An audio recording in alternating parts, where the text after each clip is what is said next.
पहुंचे हैं एटमॉस्फेयर पे। जैसा कि कल हमने हेट्रोस्फीयर के मतलब थोड़ा सा जिक्र किया था, आज मैंने सोचा कि मैक्सिमम स्टूडेंट्स जो है उनको थोड़ा सा इसके मतलब भी बताया जाए। और मुझे लगता है अगर आप ध्यान दोगे तो आपको बहुत सारे पॉइंट्स इसमें ऐसे देखने को मिलेंगे जो आपको लाइफ टाइम जो है मदद कर सकते हैं एग्ज़ाम क्रैक करने में। जैसे कि आपको फ्रेजेस मालूम ही होगा, cold morning, rainy day, cloudy day, sunny day. ये क्या होता है कि रेफ़र किया जाता है वेदर के साथ। मतलब ये है, एग्जाम्पल के हिसाब से अगर मैं आपको समझाऊँ तो शॉर्ट टर्म डिनोट करता है, यानी कि शॉर्ट टाइम में ये इस्तेमाल किया जाता है। वेदर इज़ नॉट कांस्टेंट, ये कांस्टेंट भी नहीं रहता है, from time to time, day to day change होता रहता है। अगर हम देखें 11 बजे का वेदर जो था वो सनी था, लेकिन 12 बजे हो सकता है कि बादल आ जाए और बारिश होने लगे, तो ये जो है क्लाउडी डे में, क्लाउडी आवर में चेंज हो जाएगा। और आज अगर हम लेंगे, आज जो है सनी डे था, कल हो सकता है क्लाउडी डे हो। तो यानी कि ये डिनोटिंग करता है शॉर्ट टर्म को, और ये high variable from time to time होता रहता है। और वेदर जो है आपको याद रखना है कांस्टेंट नहीं है, is not constant, from time to time, day to day, hour to hour change होता रहता है। इसके बाद अगर हम क्लाइमेट की बात करते हैं तो ये कांस्टेंट है और ये लॉन्ग पीरियड ऑफ टाइम होता रहता है, और ये permanent condition of a place है। ठीक है, 3 महीने 6 महीने के बाद अगर हम देखेंगे इस टाइम को, यानी कि लॉन्ग ड्यूरेशन ऑफ टाइम लेंगे, तो कभी कभार हम 30 ईयर्स का क्लाइमेट भी निकालते हैं। और एवरेज अगर हम कहेंगे हाईएस्ट और लोवेस्ट का निकालते हैं, वो हम आने वाले टाइम में, यानी कि और ज़्यादा जब आगे बढ़ेंगे तो मैं आपको समझाऊंगा आपको। लेकिन पहले आपको याद रखना है, एंशिएंट ग्रीक्स में जो है कॉल्ड टिल्ट ऑफ लैटिट्यूड, इसको कहते थे, पहले क्या कहते थे, लिटरली स्लोप कहते थे। और अर्थ जो है वो डिवाइड हुआ था 7 लैटिट्यूडल रीजन्स में, कॉल्ड क्लाइमेटा, तो इसको इस तरीके से जानते थे। लेकिन मॉडर्न यूरोपियन लैंग्वेज में इसको क्लाइमेट के नाम से जानते हैं, डिनोटिंग एवरेज वेदर कंडीशन, जो मैंने पहले कहा, डिनोटिंग एवरेज वेदर कंडीशन। और इसमें याद रखना है ये permanent condition of a place होता है, और ये लॉन्ग पीरियड ऑफ टाइम है। अगर हम डिफरेंशिएट भी करेंगे, differentiate between weather and climate, तो आप आराम के साथ कर सकते हैं कि वेदर जो है डे टू डे और आवर टू आवर, और ये शॉर्ट ड्यूरेशन ऑफ टाइम है और ये लॉन्ग ड्यूरेशन ऑफ टाइम है, और वेदर जो है कांस्टेंट नहीं है, और क्लाइमेट जो है ये कांस्टेंट है। इतना याद रहा। तो चलिए हम आगे बढ़ते हैं, इसके मुतालिक थोड़ा सा जानते हैं। अगर आप देखेंगे तो बहुत सारे क्वेश्चंस इसमें से भी पूछे जाते हैं कि नाइट्रोजन जो है एटमॉस्फेयर में कितना परसेंटेज में पाया जाता है। तो आप सिंपली याद कर सकते हैं 78% आप याद रखोगे, ऐसे याद रख सकते हो 78, लिख भी सकते हो 78%। और बाकी गैसेस जो है वो 1% है, और उसके बाद 21% ऑक्सीजन है। तो एग्जाम्पल के हिसाब से आप ये भी याद रख सकते हो, ऑक्सीजन जो है ये प्लांट्स छोड़ते हैं, और ह्यूमन बींग्स जो है वो ऑक्सीजन अंदर लेता है, और छोड़ता क्या है, कार्बन डाइऑक्साइड। तो ठीक है, लेकिन 21% ऑक्सीजन है और 78% क्या है, नाइट्रोजन है, और बाकी जो 1% गैसेस है वो 1% आप याद रख सकते हो। ठीक है, तो एटमॉस्फेयर की डिवाइड जो है 5 डिस्टिंक्ट लेयर्स में डिवाइड हो चुका है, troposphere, stratosphere, mesosphere, thermosphere, exosphere. ये जो स्ट्रेटोस्फीयर है इसमें से क्वेश्चन पूछे जाते हैं, ओजोन लेयर के मुतालिक पूछा जाएगा। ठीक है, या ये भी पूछा जाएगा कि सरफेस लेवल पर कौन सा स्फीयर होता है। ठीक है, और ये भी पूछा जाएगा कि मेसोस्फीयर जो है मेसोपॉज किसे कहते हैं। तो आप ऐसे याद रख सकते हो और मज़ीद इसके मुतालिक पढ़ सकते हो। ठीक है, लेकिन मैंने सोचा कि जो क्वेश्चंस पूछे जाते हैं आमतौर पर, जो एग्जामिनर क्वेश्चन पूछता है उसके मतलब थोड़ा सा आपको जानकारी दे दूं। स्ट्रेटोस्फीयर जो है, यहाँ पर अगर हम कहेंगे स्ट्रेटोस्फीयर जो है, चलिए इस पर पहुँचते हैं। स्ट्रेटोस्फीयर जो है यहाँ पर 50 kilometre from the earth surface है, कांस्टेंट अप टू 50 किलोमीटर, और यहाँ पर ही आपको पाया जाएगा ओजोन स्फीयर। ठीक है, ओजोन गैस जो है आपको पता ही है आजकल बहुत ज़्यादा जो है क्लाइमेट में परेशानी पाई जा रही है, और वेदर भी आप देखते हैं कि डे बाई डे किस तरीके से अपना रुख बदलता है। इसका कारण भी कुछ यही है। ओजोन लेयर जो है ये सेफ गार्ड माना जाता है लाइफ ऑन द अर्थ के लिए। ठीक है, ओजोन इन द अर्थ जो है स्ट्रेटोस्फीयर, ओजोन डिप्लीटेशन किसे कहते हैं आपको पता ही है होगा कि CFC जो है ठीक है, CFC जो है ये मेन कारण है इसके लिए, ओजोन डिप्लीशन के लिए। और आपको पता होगा ओजोन O3 जो है ये फॉर्म ऑफ ऑक्सीजन कंबाइंस जो है 3 एटम्स, यानी कि आपको याद रखना होगा 3 एटम्स, ऐसे लिख सकते हैं 3 एटम्स। और ये जो है एब्जॉर्ब करता है। अगर आपको पता है ओजोन का काम क्या होता है, फिल्टर करना। क्या करना? फिल्टर करना, यानी कि हार्मफुल अल्ट्रावायलेट रेडिएशन जो है एक होता है, ये लाइफ सेविंग भी है, क्योंकि हमारी अगर इसमें प्रॉब्लम्स और ज़्यादा होने लगे, कॉजेज़ और ज़्यादा, तो आपको पता ही है कि अल्ट्रावायलेट रेडिएशन कितना डैमेज करेंगे, और ख़ासकर ह्यूमन बॉडी, स्किन पे, और मुख्तलिफ चीज़ें भी हो जाती है बाद में। आपको पता ही है कि हेल्थ प्रॉब्लम्स खासकर आजकल जो बार बार देखा जा रहा है, एक प्रॉब्लम होती है अस्थमा, और इसके कारण ही होता है, क्योंकि जितना ज़्यादा ओजोन डिप्लीशन होगा, जितना ज़्यादा ओजोन होल जो है वो बड़ा होता जाएगा, और ये फिल्टर उतना ही ज़्यादा कम करता जाएगा।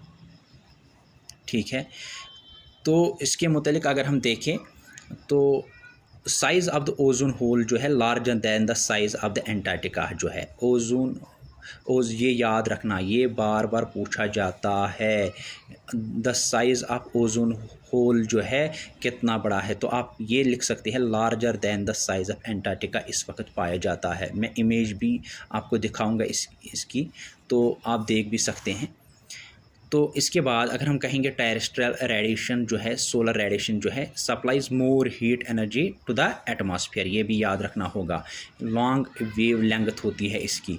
ठीक है, एवरेज टाइम टेकन अगर आप देखेंगे तो हीट जोन्स जो है अर्थ has been divided into 3 heat zones. आपको याद होगा toroid zone, temperate zone, frigid zone, ये आपको पता ही होगा। तो यहाँ पर अगर हम देखेंगे टॉप और बॉटम पे, तो ये फ्रिजिड जोन है। इसके मुतालिक भी आने वाले टाइम में लेक्चर आ जाएगा। ठीक है, और ये जो बीच वाला है ये क्या है, इक्वेटर है। ठीक है, इसके मुतालिक भी थोड़ा सा मैं लेक्चर लाऊंगा आने वाले टाइम में। फ़िलहाल आप याद रखिएगा कि अर्थ जो है, the earth has been divided into 3 heat zones. ठीक है,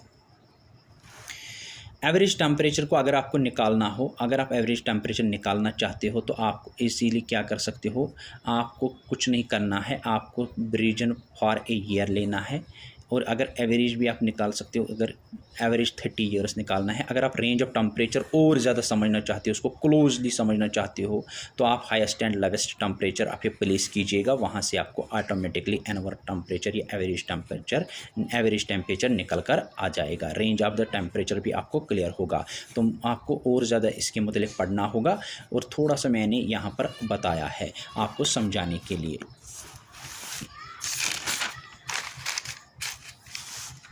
तो एटमॉस्फेरिक प्रेशर जो है इसको मेजर कैसे, इसके लिए इंस्ट्रूमेंट एक है, इसका नाम है बारोमीटर, यानी कि BAROMETER, बैरोमीटर रखिए याद। Barometer atmosphere pressure is measured जो है, इनके लिए इंस्ट्रूमेंट है बैरोमीटर। ठीक है, या बारोमीटर आप याद रखिएगा, प्रोनाउंसिएशन जिस तरीके से आप निकालना चाहो। तो ओजोन जो है, ओजोन डोमिनेट करता है, यानी कि आपको पता ही है कि एक जो है, मैं फिर से कहूँ ओजोन के मुतालिक थोड़ा सा मुझे याद आया था। ओजोन जो है अगर ये इसी तरीके से ज़्यादा हो गया और इसी तरीके से होल बढ़ता गया, तो अगर आप देखें ओशन जो है ये डोमिनेट करता है साउदर्न स्फीयर लैटिट्यूड पे, यानी कि 40 degree south to 60 degree south जो है ओशन जो है ये डोमिनेट करता है इस जगह पे, साउदर्न स्फीयर और लैटिट्यूड, यानी कि 40 डिग्री टू 60 डिग्री साउथ आपको याद रखना होगा। जेट स्ट्रीम जो है हाईएस्ट एल्टीट्यूड याद रखना, हाइट जो है 6 to 14 किलोमीटर है, हाई स्पीड इसकी 450 किलोमीटर पर आवर होती है। ठीक है, और ये डिस्कवर हुआ था, डिस्कवर्ड इसको किया गया था सेकंड वर्ल्ड वार में, जब जेट पायलट को फेल्ट हुआ था हायर एल्टीट्यूड पे, क्योंकि स्ट्रॉन्ग ऑब्स्ट्रक्शन होता था वहाँ पे। ठीक है, तो याद रखना ये भी वर्ल्ड वार सेकंड में ये डिस्कवर किया गया था। अब बार बार एक क्वेश्चन पूछा जाता है कि आप बताइए मानसून जो है डेराइव्ड किस वर्ड से होता है, तो ये मौसम से आता है, मीन्स सीजन। मानसून जो है ये बार बार पूछा जाता है, मानसून जो है डेराइव्ड फ्रॉम कहाँ से निकल कर आया है, ऑरिजिन क्या है, तो आप याद रख सकते हैं अरबिक वर्ड से निकल कर आया है, इसका नाम है मौसम। ठीक है, आप ऐसे भी याद रख सकते हो। मौसम जो है थोड़ा सा हैंड राइटिंग आप यहाँ का मसला है, तो आप याद रख सकते हो मौसम जो है ये आप याद रख सकते हो।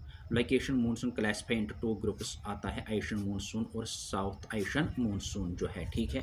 इसके मुतालिक जो है एसिड रेन जो है रेन जो है अनयूजुअली एसिडिक होता है और ये हाइड्रोजन आयन्स से डेराइवेट जो किया जाता है, ठीक है। मेट्रोलॉजिकल डिपार्टमेंट का काम क्या होता है और मेट्रोलॉजी का मतलब क्या है, ये ब्रांच ऑफ एटमॉस्फेरिक साइंस है जिसका काम ये होता है कि मेजर फोकस इसका ये होता है कि वेदर फॉरकास्टिंग करना, ठीक है। जो मेट्रोलॉजिकल डिपार्टमेंट आप बार बार बोलते हो, मेट्रोलॉजिकल डिपार्टमेंट ने बताया कि आज का वेदर क्या रहेगा, कल का क्लाइमेट क्या रहेगा, कल का वेदर क्या रहेगा और आगे 3 या 4 महीनों का क्लाइमेट कैसे रह सकता है, 5 या 10 महीनों का। तो ये क्या करते हैं, ये एवरेज क्लाइमेट निकालते हैं, ठीक है। और यही बताते हैं कि इस साल का क्लाइमेट जो है वो क्यों 30 सालों से, जो पिछले 30 साल से थे या 40 साल थे, 50 साल थे या 60 साल थे, उससे ज़्यादा है या कम है, ठीक है। ये ही इसका काम होता है क्योंकि ये ब्रांच ऑफ एटमॉस्फेरिक साइंस है और इनका मेजर फोकस जो होता है वो वेदर फॉरकास्टिंग बताना होता है। आज का मौसम कैसा रहेगा, कल का मौसम कैसा होगा। क्लाउड बर्स्ट, ये sudden aggressive rain storm falling करता है शॉर्ट पीरियड ऑफ टाइम में, जैसे कि आपने देखा कि चेन्नई 2015 एंड उत्तराखंड 2013 में हुआ था। ये बहुत ज़्यादा बारिश जो है, क्लाउड बर्स्ट जब होता है बहुत ज़्यादा बारिश एक ही टाइम पे आ जाती है और कंटिन्यूस आ जाती है बाद में। अगर साइक्लोन आप देखोगे तो समझने के लिए आपको रोटेटिंग एंटी क्लॉकवाइज अगर आप देखोगे क्वेश्चन आ जाएगा तो आप कहोगे ये नॉर्दर्न हेमिस्फीयर पे आता है एंटी क्लॉकवाइज और क्लॉकवाइज जो है ये साउदर्न हेमिस्फीयर पे है। तो आई होप कि आज का जो टॉपिक था ये आपको समझ में आया होगा और मैक्सिमम एमसीक्यूज आप इसमें से निकाल सकते हो। एटमॉस्फेयर और इसके मतलब और ज़्यादा आए हैं तो जियोग्राफी का हमने हेट्रोस्फीयर और एटमॉस्फेयर कंप्लीट किया है। अभी बहुत ज़्यादा हमें पढ़ना है, स्ट्रेटोस्फीयर को खोल के पढ़ना है, ट्रोपोस्फीयर को खोल के पढ़ना है और इसके बाद जो है बहुत ज़्यादा जो है क्लाइमेट को हम अलग टॉपिक बनाएंगे, वेदर को हम अलग टॉपिक बनाएंगे, तो मज़ीद और ज़्यादा टॉपिक्स आपको आ जाएंगे। और जियोग्राफी जो है, जम्मू कश्मीर की हिस्ट्री जो है, इंडियन जियोग्राफी जो है, इसके मतलब भी जम्मू कश्मीर हिस्ट्री के मतलब भी टॉपिक मैं डालता जाऊंगा। और जम्मू कश्मीर का जियोग्राफी जो है उसमें भी क्वेश्चंस पूछे जाते हैं और मुख्तलिफ जो है इसी तरीके से हमें नेशनल पार्कस को कंप्लीट करना होगा, वाइल्ड लाइफ सेंचुरीज़ को कंप्लीट करना होगा। हमसे जुड़े रहिए और मज़ीद अगर आपको कुछ जानना है तो आप बता सकते हैं।